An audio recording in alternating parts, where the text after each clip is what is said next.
이 말씀 시험 이야기 우리들이 보면서 악마가 예수님을 시험할 때 했던 그 말의 전제가 뭐였죠? 내가 만일 하나님의 아들이면 이라는 말이었습니다. 그러니까 내가 하나님의 아들이라는 사실을 입증해 보이라고 하는 것입니다.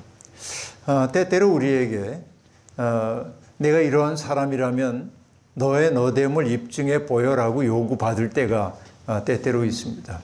그럴 때마다 정말 사람들 앞에 나를 입증해 보이고 싶은 그런 욕구가 생겨날 때가 아주 많이 있습니다. 그러나 예수님은 결국 사탄의 그 이야기에 예수님이 이제 말려 들어가는 순간 예수님과 또 예수님을 통해서 일하셔야 하는 하나님은 사탄의 계략에 넘어가게 되는 것임을 아시기 때문에 단호하게 이제 거절하셨음을 우리가 보게 되었습니다. 그리고 이 시험 이야기에서 우리에게 놀라움을 안겨주는 것 가운데 하나는 사탄이 성경 인용을 참 잘한다는 데 있습니다. 이게 시험의 어려움이라고 말할 수 있겠습니다. 사탄이 사탄다우면 우리가 경계심 발동하기 쉬울 텐데 사탄이 하나님의 말씀을 가지고 유혹을 하기 때문에 우리가 넘어가기가 쉬운 것입니다. 이것이 이제 오늘날에도 많은 그릇된 지도자들이 성경을 가지고 사람들을 미혹하고 있음을 보여주는 단적인 예라고 이야기할 수 있겠습니다. 아무튼 이렇게 이제 두 번의 시험, 먼저 앞서 우리가 봤던 돌을 떡으로 만들어 보라고 하는 시험 주님은 단호히 물리치셨고요.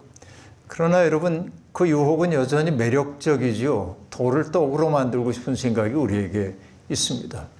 근데 많은 사람들이 일확천금의 꿈을 꾸기도 합니다. 그래서 어느 목사님이 했던 이야기, 아주 오래전에 제가 들은 얘기입니다만은 그분이 이렇게 얘기했어요. 현대인들은 돌로 만든 밥 혹은 빵을 먹고 살고 있기 때문에 돌가슴이 되어버리고 말았다. 이 말을 들을 때 확 온 게 있어요, 저한테. 정말 그렇구나. 물질적으로 우리들이 풍요로워진 것은 사실이지만은 물질적인 풍요가 우리의 인간다움을 더 높였다고 얘기하기가 어렵다 하는 얘기이죠. 오히려 물질적인 풍요로움이 공동체 속에서 우리가 누리고 있었던 따사로움 같은 것들을 앗아가는 경우가 제법 많이 있었음을 우리가 알고요. 그래서 제가 종종 이제 여러분께 드렸던 그 수학 도식을 기억을 하시겠습니다만은 H = D분의 C라고 하는 이 수학 공식을 여러분 기억나시는지 모르겠습니다. H는 행복을 뜻하는 happiness입니다. 모두가 다 행복하기를 원합니다. 그렇죠. 아리스토텔레스도 인간이 행복을 추구하는 존재라고 하는 거, 니코마코스 윤리학이라고 하는 데서 그렇게 다루고 있습니다. 근데 인간이 행복한 것은 뭐 돈이나 권력이나 이런 것을 얻을 때 행복해지는 게 아니고 형이상학적 진리를 내가 알게 될 때 인간이 행복하다고 그는 철학자답게 이야기를 했습니다만 어떤 형태의 행복이든지 사람들은 행복하기를 원하는 것이죠. 그런데 행복의 도식이 이렇게 이제 되어 있는데 C라고 하는 거는 이제 자산 혹은 자원이라고 얘기를 했습니다. 캐피탈, 우리에게 주어져 있는 어떤 그 자산 같은 것들입니다. 이게 늘어나야 H값이 커지죠. 그러니까 이게 이제 연봉, 또 학벌, 일종의 스펙이죠. 연출, 이런 것들이 많아야 자산이 많은 거죠. 내 기회가 많아지는 거예요. 행복할 수 있는 기회. 그래서 현대인들은 행복하기 위해서 이런 것들을 얻기 위해 치열하게 노력을 하게 됩니다. 스펙 쌓기에 애를 쓰고 있고, 그 다음에 좋은 대학에 들어가려고 하고, 그렇죠. 그리고 자기가 최대한 사람들 많이 알아서 연줄이 많아지기를 소망합니다. 한국 사회가 특별히 연줄 사회이잖아요. 그래서 수없이 많은 단체 속에 우리들이 가입합니다. 향후회에도 들어가고 동창회에도 들어가고 혹은 뭐 군대 갔다 온 사람 전후회에도 들어가고 온갖 것 연줄 만들기 했습니다. 왜? 이게 커져야 행복하다고 생각하기 때문에 그렇습니다. 그런데 여러분, 분명히 이전에 비해서 이것은 커졌어요. 우리나라가 정말 전쟁 이후에 세계에서 가장 가난한 나라에 속했었잖아요. 그런데 불과 이렇게 짧은 시간 동안에 이렇게 부유한 나라가 됐잖아요. 누가 뭐라 그래도 우리 부유합니다. 그런데 우리가 정말 행복하냐 그러면 아니에요. 사람들이 그렇게 행복감을 느끼지 못합니다. 왜 그럴까요? 이게 커졌기 때문에 그렇습니다. 이건 디자이어, 욕망입니다. 욕망은 이 자산이 커지는 것보다 훨씬 커졌어요. 다른 사람들이 누리는 것을 나도 다 누리고 살아야 하기 때문에, 그리고 여러분, 이 욕망을 부추기고 있는 것들이 너무 많잖아요. 끝없이 뭔가 우리 욕망을 부추기는 것들이 있는 겁니다. 이 정도는 누려야 인간다운 삶이야 라고 얘기하면서 우리 시대의 셀럽들을 통해 가지고 광고가 끝없이 우리가 인간다운 삶을 살기 위해 소비해야 하는 소비의 정도를 자기들이 척도로 만들어 제시하고 있습니다. 그러니까 과거에는 나의 욕망이 그렇게 크지 않았어요. 그냥 우리 행복을 얘기할 때 뭐라고 얘기했습니까? 등 따숩고 배부르면 행복했잖아요, 옛날엔. 근데 지금은 여러분, 우리는 다 등 따숩고 배부릅니다, 지금. 먹을 거 없어서 먹지 못하는 사람이 있지만, 그러나 대부분은 먹을 게 없는 게 아니라 먹기 싫어서 안 먹습니다. 또 다이어트를 위해 안 먹는 경우가 대부분이고요. 또 집도 따뜻합니다. 옛날에 우리 생각해 보면 우리 살 때 집들이 얼마나 허름하고 추웠어요. 겨울이 되면 여러분 수건이나 걸레 같은 거 머리맡에다 두고 자면은 새벽이면 꽁꽁 얼잖아요. 옛날에 그렇게 살았단 말이에요, 우리들이. 저만 하더라도 아주 단칸방에 전세살이를 하고 그럴 때 목욕탕이 없으니까 겨울에도 저는 수도가에서 함지 그릇에 담겨있는 물, 그거 얼음을 깨뜨리고 그 물로 머리를 감고 이렇게 지냈단 말이에요. 이게 불과 그러니까 50년은 넘었구나. 네. 아무튼 이제 그런 시대였는데 지금은 뭐 배부르고 등 따뜻단 말이에요. 집에 들어가도 난방해 놓으면 따뜻하게 지내고. 그래서 이전보다 더 행복했냐? 글쎄, 편리해진 건 사실이에요. 이전보다. 그러나 내 삶의 충만함은 그렇게 많이 느끼지 못한다. 이전에는 골고루 가난했기 때문에 어려움을 겪는 사람을 보면은 콩 한 쪽이라도 나눠 먹고자 하는 인정이 있었는데 지금은 우리가 누구하고 나눠 먹기도 어려워요. 아파트에 살고 있는 바로 앞집 사람하고 겨우 눈인사 정도 하고 지내죠. 그리고 우리 집에 먹을 게 제법 있어도 나눠주기도 꺼려집니다. 받는 사람이 불쾌하지는 않을까. 이런 걸 왜 줘? 그러는 그렇잖아요. 이게 정말 어려운 시대가 되어버리고 말았습니다. 그러다 보니까 아까 어떤 목사님이 얘기했다는 이야기 그대로 돌로 만든 빵을 먹고 살고 있기 때문에 우리의 가슴이 돌가슴처럼 변해버리고 말았다. 이게 그래요. 그러니까 그 풍요 그 자체가 우리에게 행복 주지 못한다. 예수님은 그걸 꿰뚫어 봤던 것이고요. 풍요의 문제가 해결됐지만은 해결되지 않은 의미 그것이 있는데 뭐냐? 사람은 빵만 먹고 사는 존재가 아니라 의미를 먹고 사는 존재인데 삶의 의미 혹은 보람. 삶의 의미라고 하는 건 언제나 어디에서부터 오는 것입니까? 내가 누군가에게 나 스스로가 선물이 될 때 삶의 의미가 우리에게 다가옵니다. 의미는 내 속에서 저절로 발생하는 게 아니라 타자의 요구에 응답하면서 발생하는 것들이란 말이에요. 근데 우리는 이제 타자들의 요구에 응답하지 않고 점점 자기중심의 삶을 살아가기 시작합니다. 이것이 이제 무의미성이에요. 내 속으로 내적으로 채워지는 게 없기 때문에 더욱더 외적인 것을 갖춰가려고 합니다. 이게 이제 전도된 삶의 방식이죠. 행복의 값은 점점 줄어들고 있다라고 하는 거. 그래서 여러분, 이게 그렇게 많지 않아도 행복해지는 방법 가운데 하나가 뭐냐면 이게 저금됩니다. 그래서 이 욕망이라고 하는 게 따라가다 보면 욕망은 늘 확대되는 경향을 보입니다. 그래서 우리는 적절할 때 그만하면 됐어 라고 멈출 수 있어야 돼요. 이 정도는 충분하지. 난 됐거든. 이렇게 말해 버릇해야 돼. 그래야 행복이 오는 거야. 내가 누리고 살고 있는 게 정말 많구나. 그래서 여러분 제가 강조하는 게 뭡니까? 소비사회에 대한 가장 강력한 저항이라는 게 뭐예요? 감사하는 마음이라고 그랬죠. 자족하는 마음이라고 얘기했죠. 이거 저항이에요. 일종의. 그러니까 저항 그래서 뭐 투쟁 그러는 게 아니고 그냥 난 이렇게 살면 돼.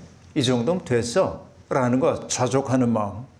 그리고 내가 누리고 살고 있는 게 다 내 덕분이 아니라는 것을 알아차리는 마음이죠. 그 감사한 마음이 소비사회가 우리를 몰아가고 있는 그 방향에서부터 우리가 벗어나오도록 해주는 아주 중요한 힘이다. 내적 힘이다 하는 얘기입니다. 어쨌든 그 다음에 여러분 많은 사람들이 자기에게 주어져 있는 일상이라고 하는 것을 그렇게 소중하게 여기지를 않는 경향이 있습니다. 우리는 성전에서 뛰어내리고 천사가 나타나서 예수님을 탁 받아주는 그런 신비한 광경을 보고 싶어 합니다. 많은 사람들이 어떤 사람이 물 위를 걸으면 기적이라고 얘기하면서 우리가 대지를 걷는 것이 기적이라는 사실을 잘 알지 못합니다. 그렇잖아요? 그래서 여러분 유대교의 기도 가운데 제가 참 좋아하는 기도가 뭐냐면 우리는 기적들 사이를 앞을 보지 못하는 사람들처럼 스쳐 지나간다는 거예요. 수없이 많은 기적이 있어요. 여러분 내가 누리고 있는 것이 당연하다고 생각될 때는 고마움이 없습니다. 그런데 언제나 그 내가 누리고 있는 것이 당연하지 않다는 사실은 언제 드러나냐면은 그것이 부재할 때 드러나기 시작합니다. 그렇죠? 우리가 어머니 아버지가 소중한 줄 모르죠. 젊었을 때는. 근데 나중에 그분들이 떠나고 나면은 마음속에 후회가 찾아오죠. 부재가 만들어낸 그리움 같은 것들이 있습니다. 왜냐하면 그분들이 언제까지나 내 곁에 계실 것 같아요. 이게 인간의 버릇 가운데 하나입니다. 그래서 하이데거라고 하는 철학자의 얘기를 종종 제가 들려드렸습니다마는 그가 존재와 시간이라는 책에서 했던 얘기인데 인간은 자기의 죽음을 아무도 경험한 적이 없어요. 여기에 있는 분들은 어떤 분들도 죽음을 경험한 분이 없습니다. 우리는 다만 뭘 하냐면 타자의 죽음을 지켜봤을 뿐입니다. 그죠? 타자의 죽음을 지켜봤을 뿐이에요. 그리고 우리는 인간이기 때문에 이해를 합니다. 우리는 언젠가 죽을 것이다 라는 거. 그런데 언젠가 죽을 것이다 라는 그 생각 속에 괄호 열고 뭐라고 하냐면 그러나 지금은 아니다. 그런 생각이 우리에게 다 있는 거예요. 그러니까 뭐냐? 죽음은 언제나 유보되어 있어요. 나에게. 죽음이라고 하는 게 내 현실로 들어와 있다는 사실을 받아들이려고 하지 않습니다. 죽음은 불길한 거고 처리되어야 할 것이고 대면하기 싫어하는 것이고 이렇게 얘기를 한단 말이죠. 그러다 보니까 여러분 이제 사람들은 나는 언젠가 죽을 것이다. 그러나 지금은 아니다. 이렇게 얘기하면서 끝없이 그 죽음이 우리에게 주는 선물을 받지 못하고 산다는 얘기입니다. 죽음이 우리에게 주는 선물이라는 게 어떤 것이겠습니까? 내가 이제 예를 들어서 3개월밖에 못 산다는 얘기를 선고를 들었다고 보십시다. 그러면 여러분 앞으로 남은 3개월의 삶이 이전에 내가 살아왔던 수십 년의 삶하고 똑같은 질적 내용일까요? 아니요. 그 3개월은 정말 아주 소중한 시간일 겁니다. 그 시간을 아주 의미 있게 사용하고 싶을 겁니다.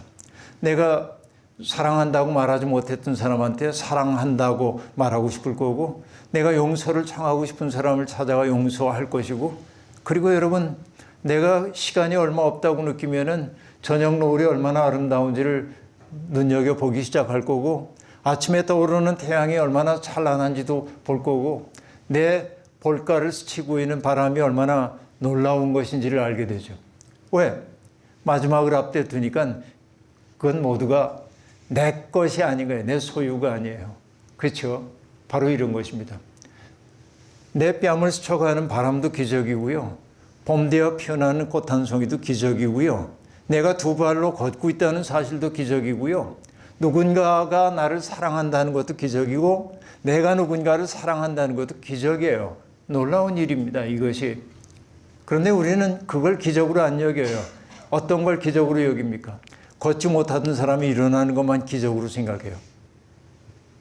그런 기적은 그렇게 자주 안 일어납니다. 그렇죠? 그래서 우리에게 정말 필요한 것은 뭐냐면은 우리의 일상이 하나님의 기적으로 충만하다는 사실을 알아차려야 한다는 얘기입니다. 근데 사람들은 그런 기적에는 눈을 돌리지 않고 성전에서 뛰어내리면 천사가 나타나서 딱 받아주는 것만 기적이라고 한단 말이죠. 여기에서 뭐가 생기냐면 광신 같은 것들이 생겨나는 거예요. 그래서 정말 깊은 믿음이라고 하는 건 뭐냐면은 우리에게 주어져 있는 일상 속에 들어와 있는 하늘의 빛을 알아차리고 사는 거란 말이에요. 이것이 두 번째 시험에서 우리가 눈여겨봐야 하는 대목 가운데 하나입니다.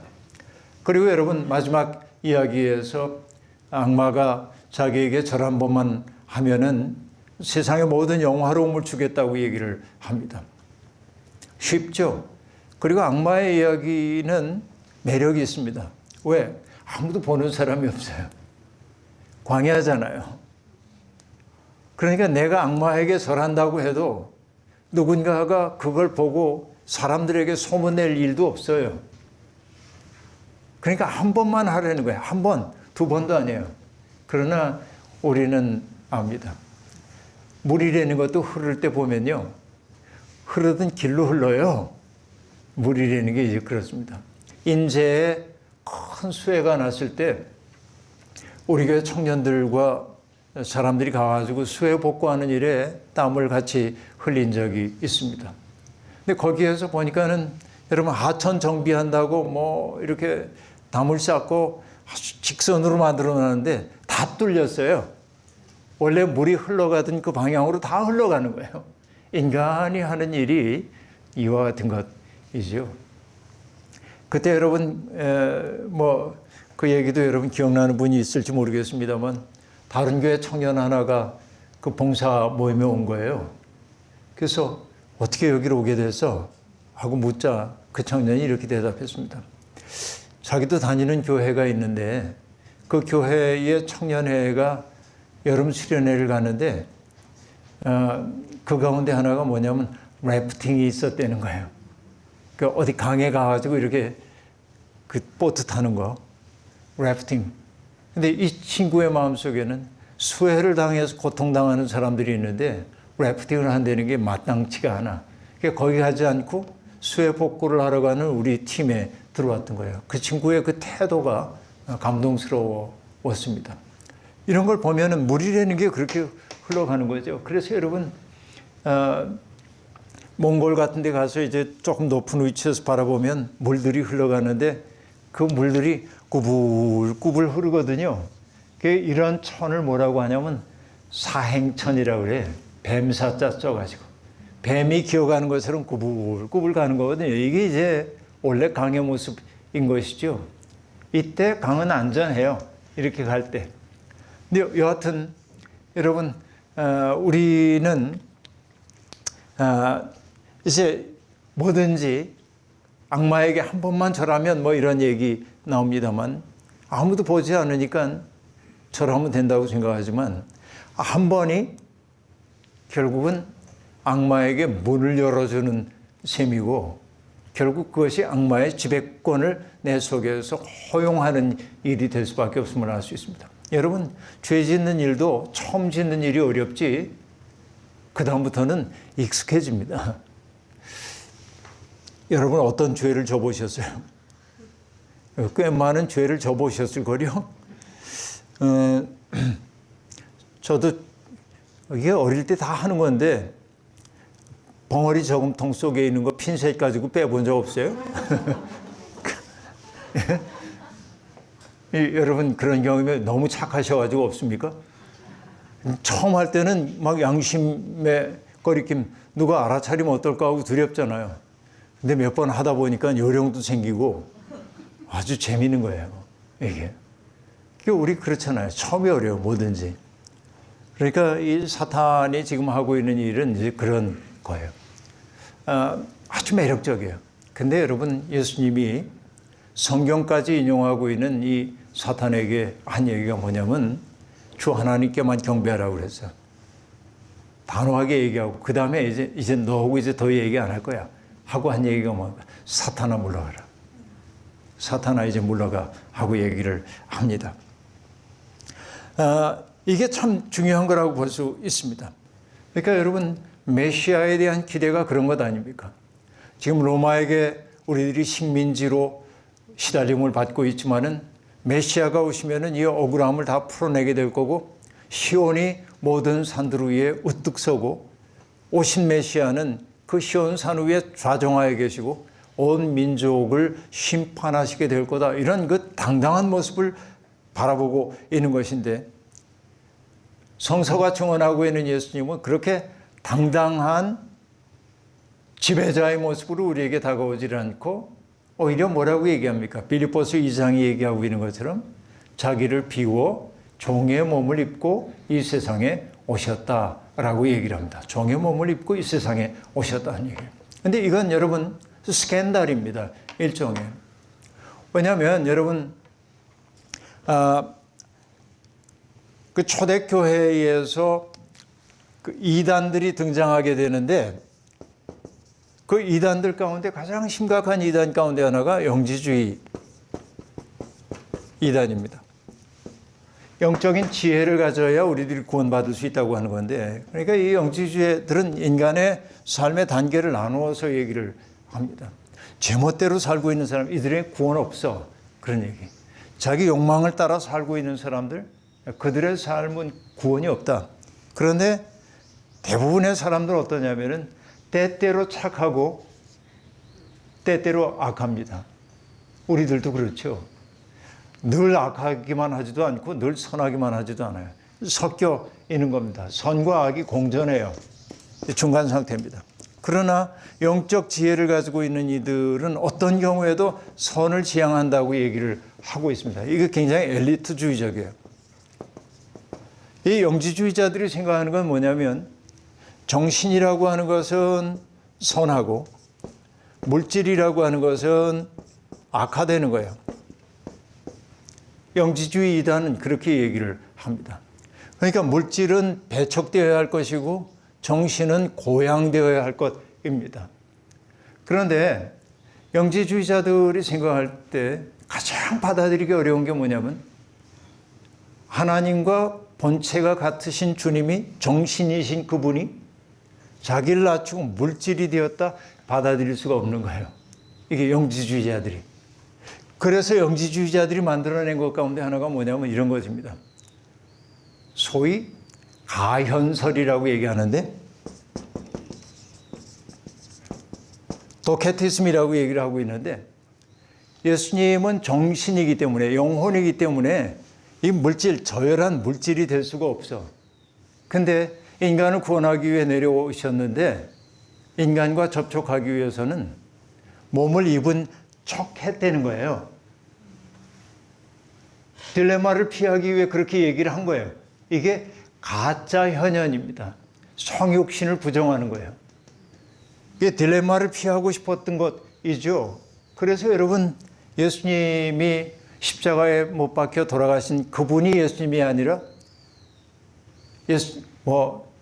죄수를 바꿔치기 했다는 견해도 있고, 그렇죠, 죽는 척 했다는 뜻도 있고, 이제 그렇게 얘기를 해요. 이게 도케티즘, 가현설이 얘기를 하고 있는 겁니다.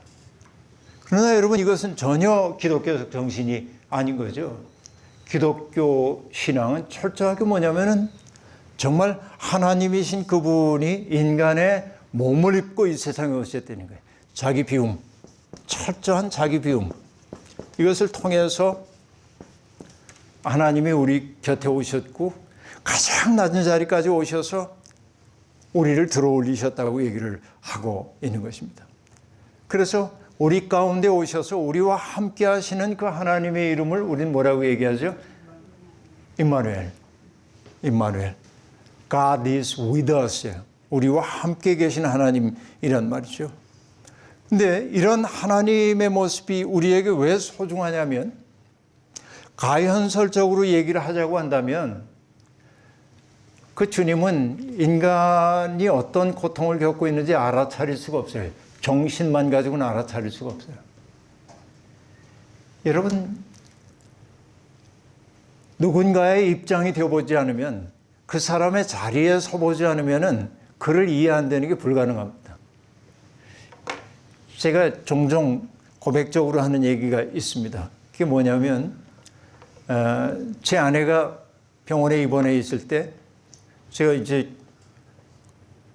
병 간호하기 위해 병원에 들어가 있습니다.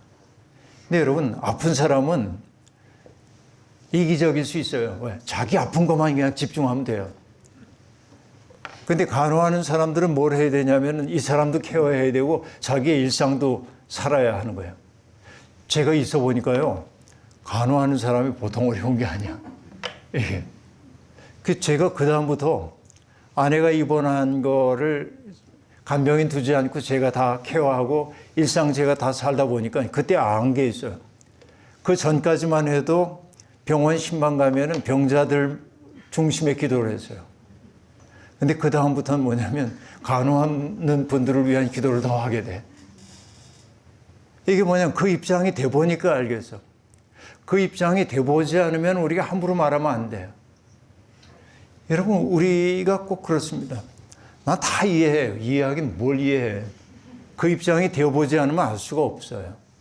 근데 예수 그리스도께서 정말 인간의 몸을 입고 이 세상에 오셨기 때문에 인간이 겪고 있는 온갖 어려움들을 다 겪으시는 거죠. 감사하실 수 있는 거죠. 스스로 취약해지심으로 가장 낮은 자들의 슬픔을 부둥켜 안으실 수 있었던 것이죠. 그래서 여러분, 이게 히브리서의 주제이기도 하죠. 어떤 얘기입니까? 우리에게 대제사장이 계신데 그분은 우리의 연약함을 체휼하지 못하시는 분이 아니다라는 얘기입니다. 왜? 그분도 육체 가운데 있으면서 인간이 겪는 온갖 시련을 다 경험하셨기 때문에 라고 얘기를 하고 있습니다. 이게 은혜죠. 은혜의 신비는 바로 거기에 있다고 얘기할 수 있겠습니다. 그러니까 정말 멀어졌던 하나님이 인간의 세상 속으로 자기를 낮추셔 내려오셔서 자기를 선물로 맡겨준 거죠. 선물로 당신을 내주신 것이죠. 다시 얘기하면 뭐냐면 무방비 상태가 된 것이에요. 여러분, 요한복음 21장에 보면은 부활하신 주님이 베드로를 만난 장면에서 베드로에게 그렇게 얘기하잖아요. 네가 나를 사랑하느냐 3번씩 물은 다음에 사랑한다는 고백을 다 듣고 나서 베드로에게 그래, 그럼 됐다. 복 줄게. 그러지 않고 뭐라고 얘기해요? 드디어 네가 나의 운명에 동참할 수 있게 됐구나. 네가 젊어서는 스스로 띠뛰고 가고 싶은 대로 갔지. 근데 이제는 아니야. 내가 스스로 갈 수 있는 게 아니라 하나님의 이끄심을 따라 무방비 상태가 될 거라고 얘기합니다. 이게 중요한 거예요. 믿음의 삶을 산다는 건 그런 거입니다. 내 맡겨진 존재가 되는 데 있다라는 얘기입니다. 그러니까 여러분, 은혜의 신비라고 하는 것은 영광을 누리는 데 있는 게 아니고 십자가 이미 보여주고 있는 것입니다. 어떻게 보면 이게 굉장히 불합리한 것처럼 느껴집니다. 아니, 우리가 믿음 생활 잘하면 복도 누리고 이제 내가 원하는 게 다 이루어져야 한다고 생각하잖아요.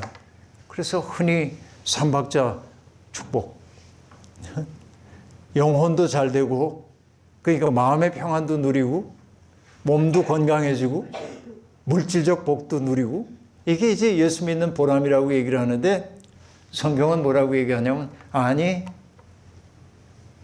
오히려 은혜의 길은 십자가의 길이라는 거예요. 그게 고통스러운 길이라는 거예요.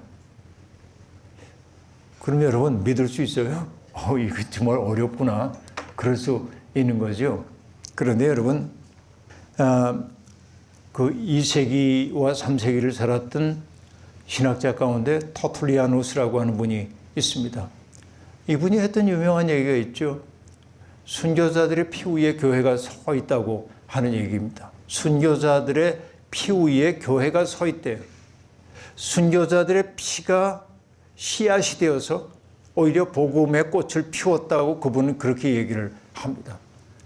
그러면서 복음이라고 하는 것을 철학적 개념으로 설명하려고 하는 거, 그거 실패할 수밖에 없다고 얘기를 하면서 이 터툴리아누스가 했던 유명한 얘기가 있는데, 그 얘기는 뭐냐면 예루살렘과 아테네가 무슨 상관이 있는가라고 하는 것입니다. 예루살렘은 예수 그리스도의 복음을 얘기하는 거고, 아테네는 그리스도적 철학을 얘기하는 거니까 이 둘의 차이가 그게 무슨 상관이 있냐 이렇게 얘기해요. 약간 극단적이긴 합니다. 그런데 여러분, 이 터툴리아누스라는 사람이 했던 유명한 얘기가 있어요. 불합리하기 때문에 믿노라라고 하는 얘기인데요. 크레도 퀴아 압수르둠 에스트, 라틴어로 그렇게 되어 있습니다. 크레도는 나는 믿습니다 라는 말이고, 그 다음에 퀴아 압수르둠, 압수르둠이라고 하는 말은 뭐냐면 absurd하다는 영어 단어로 이게 불합리하다 하는 얘기죠. 불합리하기 때문에 믿는다. 인간이 합리적으로 다 설명할 수 있다고 한다면 믿어야 할 건 아니지, 알아도 되는 거지. 그리고 그가 하는 얘기는 뭐냐면 이렇게 얘기합니다. 그 그리스도의 그 화용론에서 하는 얘기인데요. 하나님의 아들은 십자가에 못 박혔다. 이것은 부끄러운 일이기 때문에 우리는 이를 부끄러워하지 않는다. 하나님의 아들은 죽었다. 이것은 어리석은 일이기 때문에 완전히 믿을 만한 가치가 있다. 그리고 그는 묻혔다가 부활하였다. 이것은 불가능한 일이기 때문에 확실하다. 이게 굉장히 강렬한 이야기입니다. 십자가는 어리석어 보여요. 멸망당하는 자들에게는 어리석어 보여요. 그러나 구원하는 우리에게는 하나님의 능력이라, 이 터툴리아누스는 그런 식의 지금 설명을 하고 있음을 알 수 있습니다. 여러분, 은혜 앞에 숨는 사람들도 있지만은 은혜 앞에서 자기가 무너지는 경험을 하면서 은혜의 세계 속에 깊이 들어가는 이들도 있습니다. 은혜의 세계 속에 확 들어가는 순간 우리는 작은 차이에 연연하지 않게 됩니다. 품이 넓은 사람이 돼. 은혜의 세계 속에 들어가게 되면. 근데 여러분, 거기에 들어가지 못하는 사람들이 작은 차이를 가지고 너하고 나하고 뭐가 다르고 맨날 싸우고 불화를 만들어내요. 여러분, 13세기에 아프가니스탄에 룸이라고 하는 시인이 있는데 그의 시 가운데 이런 대목이 있습니다. 물고기라고 하는 시인데요. 그대는 바다의 너그러움을 시세우는가? 어째서 그 기쁨을 남에게 주려 하지 않는가? 물고기는 성스러운 물을 잔에 담아 마시지 않는다. 그들은 거대한 액체의 자유를 헤엄친다. 이러면 이게 무슨 얘기인가 싶기도 하지만은 물고기가 잔에다가 물을 떠서 마시지 않잖아요. 그 속에서 헤엄칠 뿐이지. 은혜의 세계 속에서 우리들이 헤엄쳐야 되는 거예요. 어떻게 보면.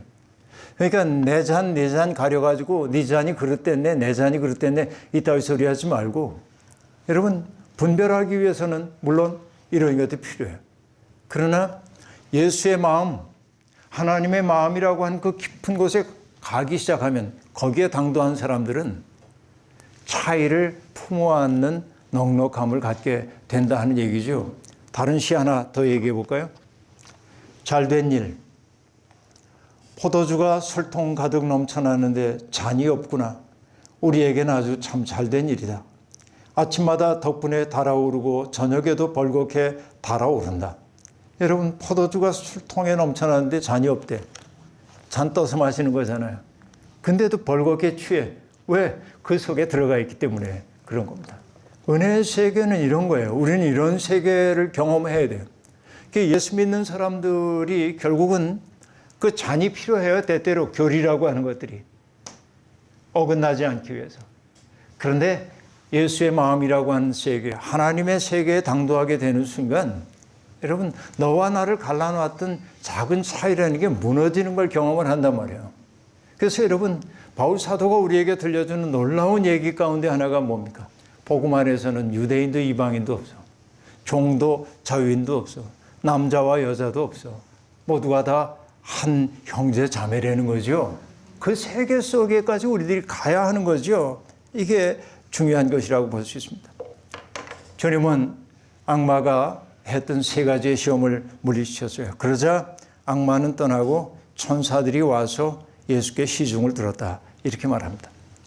예수 그리스도가 광야에서 시험을 받으셨다는 사실이 우리에게 일깨워주고 있는 것은 무엇입니까? 인간은 시험을 당하는 존재라는 것입니다. 누구라도 시험을 당할 수밖에 없습니다. 시험이라고 하는 것은 우리가 벼랑 끝에 서 있는 것과 마찬가지예요. 내 실존 전체를 걸고 그 시험과 맞닥뜨려야 하는 것이죠. 그런데 내가 시험을 이겨낼 가능성이 별로 없어요. 그러나 여러분 잊지 마십시오. 주님이 시험 받으신 까닭은 시험 당하는 우리를 도우시기 위한 것이에요. 내가 가장 깊은 시험 속에 있을 때 주님이 나와 함께 계시다는 사실을 여러분 잊지 말기를 바라고요. 우리는 홀로가 아니라는 사실입니다. 죄가 없으신 주님이 시험을 당하셨던 까닭은 무엇입니까? 금방 얘기한 대로 시험 당하는 이들을 돕기 위해서입니다. 그리고 우리에게 계신 대제사장은 자기 스스로를 제물로 삼아 하나님 앞에 단번에 제사로 바치신 분이에요. 우리의 죄를 대속하기 위해서. 그 사실을 알기에 우리는 주님 앞에 이렇게 기도할 수 있습니다. 시험에 들게 하지 마옵시고 라고 말이죠. 내가 시험에 들지 않도록 해달라고 하는 그 얘기는 그 시험을 이겼던 분위기에 그 기도를 들어주실 것을 믿기 때문에 그렇게 기도한다고 얘기할 수 있겠습니다. 여러분, 이 광야에서 사탄이 했던 세 번의 시험은 지금도 우리에게 여전히 지속되고 있습니다. 물질적인 시험으로, 또 신비와 인기에 대한 시험으로, 명예와 권세에 대한 시험으로 여전히 다가오고 있습니다. 그러나 그 시험 빠질 수밖에 없는 우리들이지만은 그때마다 우리가 우리를 시험에 들게 하지 마옵시고 라고 기도하는데 그 기도가 가능한 까닭은 시험을 이미 이겨내신 분이 있기 때문에 그렇습니다. 우리 동양에 사용하는 말 가운데 이런 말이 있죠. 대사 1번 사후소생이라는 말이 있습니다. 어떤 말이냐면 대사, 크게 죽는다는 말이에요. 한 번, 대사 1번, 크게 한 번 죽는 거예요. 그 다음에 뭐예요? 사후소생이에요. 그 이후에 다시 일어난다. 예수 그리스도는 바로 그 시험을 겪었기 때문에 시험 받는 자들을 도우실 수 있었고, 우리도 또한 똑같이 시험을 이겨낼 수 있는 가능성이 그리스도로 말미암아 열리게 된다. 우리의 삶이 그렇게 성화될 수 있기를 빕니다. 감사합니다. 기도하시죠.